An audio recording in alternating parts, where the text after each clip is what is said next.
sekarang bisa harusnya terrefleksi langsung di penjualan mereka yang murni. Dengan fundamental yang ada, kita yakin dan percaya bahwa bursa kita ke depan akan semakin kuat. Kemarin setelah Badan Ekspor terbentuk, IHSG anjlok. Ada tanggapan nggak Pak soal itu, Pak? Mungkin mereka belum tahu dampak sebenarnya seperti apa. Tangga. Kalau pasar kan kalau ada ketidakpastian bisa takut jual dulu. Tapi kalau mereka nanti mengerti dampaknya yang sebetulnya seperti apa, harusnya akan naik. Karena gini, nanti under invoicing kan akan tutup dengan adanya badan ekspor itu. Jadi tadinya yang biasa jadi uang jadi mainkan oleh pemilik, karena perusahaan yang di luar negeri punya pemilik kan. Sekarang bisa harusnya terrefleksi langsung di penjualan mereka yang murni. Jadi perusahaannya juga akan untung. Jadi harusnya bisa double untungnya yang listed di bursa yang dilaporkan ya. Jadi harusnya ini akan meningkatkan valuasi dari perusahaan-perusahaan itu di bursa. Pak, ini Jadi pasti pelan-pelan akan naik secara signifikan kalau menurut saya. Pak soal Dirjen. Selamat siang, Assalamualaikum warahmatullahi wabarakatuh. Salam sejahtera untuk kita semua, Om Swastiastu, Namo Buddhaya, salam kebajikan. Terima kasih rekan-rekan media. Ini tanpa kita rencanakan pada hari ini malah bisa ketemu dengan teman-teman semua. Kita pada hari ini kedatangan Prof. Sufmi Dasko Ahmad dan juga Pak Rosan BPI Danantara dan juga Pak Doni Oskaria dan juga kita didampingi oleh Direktur Bursa. Pada hari ini hadir ke Bursa menyikapi perkembangan terkini. Untuk itu kami mengucapkan terima kasih atas perhatian Prof. Dasko beserta Pak Rosan dan juga jajaran Danantara semua. Baik rekan-rekan media yang saya hormati, mencermati perkembangan saat ini, bagaimana kita melihat pelemahan IHSG saat ini dalam beberapa hari. Kita melihatnya sebenarnya masih sejalan dengan tren pelemahan bursa secara regional. Tadi kami juga melihat di atas, banyak juga bursa-bursa lain yang juga turunnya juga malah lebih dalam ya. Dan juga kalaupun ada yang naik itu naik tipis pada hari ini. Dan ini seiring dengan dinamika geopolitik yang terjadi saat ini, tensi geopolitik dengan adanya perang di Timur Tengah dan juga ekspektasi kebijakan moneter secara global yang kita prediksi masih akan terus hawkish ya. Dan juga ini juga sentimen dari domestik pasca keputusan rebalancing dari MSCI yang teman-teman kemarin juga perhatikan yang dilakukan MSCI di 12 Mei di waktu Amerika, yaitu 13 Mei waktu sini, dan juga kemudian juga terus terjadi ketika kemarin dibuka kembali bursa setelah libur beberapa hari. Namun kalau kita lihat bahwa pelemahannya itu masih moderat, yaitu di 1,98% pada hari pertama pengumuman MSCI dan juga kemarin di 1,85 di 18 Mei setelah libur panjang. Dinamika ini menunjukkan penyesuaian yang lebih berbasis fundamental. Jadi selalu seperti kami sampaikan, kami menyampaikan bahwa ini adalah konsekuensi logis dari berbagai transformasi di pasar modal yang kita lakukan. Jadi kita melihat pergerakan indeks kita sudah lebih secara fundamental dan juga sekarang IHSG pergerakannya juga relatif sejalan dengan indeks MSCI, acuan MSCI maupun subindeks utama seperti LQ45 dan juga IDX30 dan juga IDX80. Ini mencerminkan price discovery yang lebih fundamental tadi seperti saya sampaikan, di mana pergerakan saham lebih ditopang oleh aspek fundamental dibandingkan oleh sentimen semata. Ya, jadi ini sangat menurut kami juga sangat baik perbaikan-perbaikan yang dilakukan. Dan juga kami bisa sampaikan ini ada berita bagusnya juga bahwa di tengah berita rebalancing MSCI, saya bisa sharing kepada teman-teman bahwa nilai aset nilai aktiva bersih NAB reksadana kita di tahun ini justru meningkat sebesar 49,71 triliun, yaitu dari net subscription dari investor retail kita. Jadi meningkat sekitar 6,39%, sehingga total AUM kita adalah 718,44 triliun rupiah. Juga berita baiknya adalah bahwa walaupun ada dinamika seperti saat ini, kita melihat bahwa perspektif investor ya ini juga meningkat ya dalam hal confidence untuk masuk ke market, ditandai dengan peningkatan 7 juta investor retail baru di pasar modal kita, sehingga dari year to date penambahannya sudah 7 juta investor baru di pasar modal Indonesia. Jadi ini juga melihat bahwa reformasi ini diarahkan untuk memastikan bahwa pasar keuangan Indonesia tidak hanya berkembang dari sisi ukuran ya market size, tetapi juga kita kedepankan dari aspek fundamentalnya, integritas, kemudian keterbukaan dan lain-lain. Untuk itu kami mengucapkan terima kasih kepada Prof. Sufmi dan juga Prof. Sufmi Dasko dan juga Pak Rosan dan Pak Doni yang juga hadir hari ini. Kami juga nanti mohon berkenan untuk memberikan mungkin beberapa hal yang dapat disampaikan kepada media, yang tentunya untuk disampaikan kepada market kita, pada pelaku pasar kita, terutama untuk investor retail domestik kita. Saya undang mungkin mic-nya, silakan.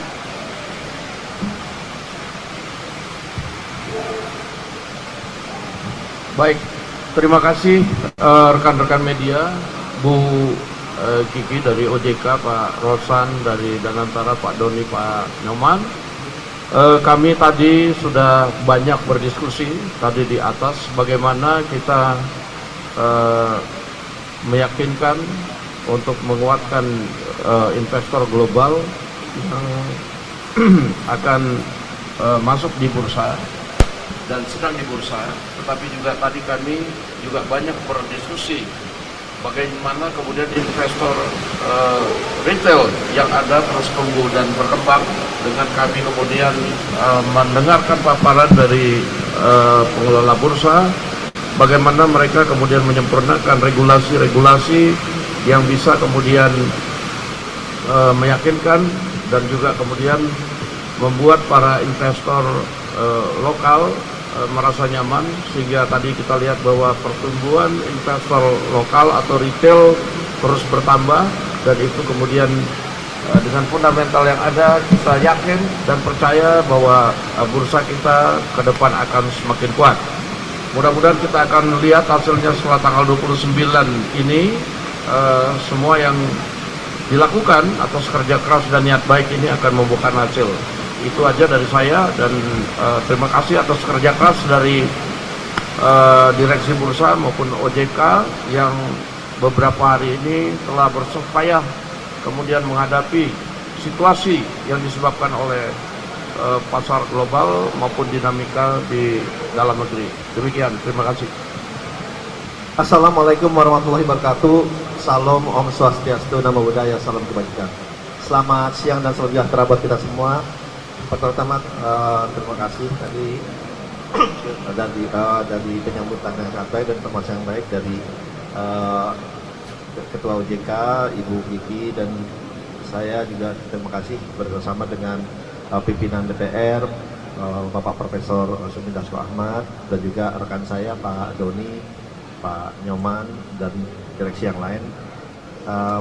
Mungkin dalam hal ini yang ingin saya sampaikan bahwa ya kalau kita lihat investasi di bursa buat kami di Danantara ini adalah investasi jangka panjang. Ya. Dan kalau kita lihat bahwa BUMN yang ada di bursa, kalau kita lihat secara satu persatu, contohnya Himbara ataupun mineral kita, itu yieldnya juga sangat baik di atas 10-11%. Dan kemudian kalau kita lihat lagi dengan, saya mesti kasih apresiasi ke OJK dan juga ke bursa dengan beberapa affirmative action-nya dalam rangka terus menyempurnakan bursa kita menjadi lebih baik, lebih transparan, lebih governance, to deepen also our capital market. Dan tentunya ini adalah suatu proses, ya, suatu proses yang kami meyakini ini akan menimbulkan kepercayaan kepada bursa kita ini menjadi jauh lebih baik ke depannya. Nah, tentunya memang dari investor dalam maupun luar negeri, proses ini kan sudah, we are heading on the right direction. Nah, bagaimana kita mencoba mengakselerasi perbaikan-perbaikan penyempurnaan yang sudah dilakukan oleh OJK dan bursa. Nah, oleh sebab itu, kalau kita lihat lagi, memang benar baik secara fundamental maupun baik secara pricing dari saham-saham, terutama saham BUMN kita yang ada di bursa, itu akan membuat yield jangka menengah panjang yang baik, yang above 10 to 11% gitu ya, which is menurut kami itu sangat baik. Nah tentunya kalau kembali lagi kita punya keyakinan bahwa inilah proses menuju kita menjadi lebih baik, yang seperti Pak Prof. Sumindarto sampaikan, ya ini kan, dan juga Ibu Kiki, bahwa ini adalah perjalanannya positif gitu ke depannya. Ya tetapi memang kalau kita lihat, oh hari ini, besok, ada seminggu lagi, kan approach kita itu bukan harian, approach kita bukan bulanan, approach kita itu jangka panjang. Dan saya sangat meyakini bahwa kedepannya dalam jangka panjangnya, bahwa bursa kita ini akan terus bertumbuh, baik dari segi market kapitalisasinya, baik dari segi emitennya, dan juga baik dari investornya. Tadi saya di dalam tadi sampaikan bahwa total investor kita, retail kita sudah 26 juta, 27 juta. Dan ini kan adalah satu peningkatan dibanding tahun lalu yang 20 juta. Jadi ada 6 juta. Nah, tentunya logikanya bahwa peningkatan ini terjadi kenapa? Karena investor kita yakin bahwa bursa kita ini makin baik ke depannya dan promising. Ya dong, kalau enggak, mestinya number of investor akan berturun. Kalau melihat, oh bursanya ini ke depannya nggak ada prospek misalnya.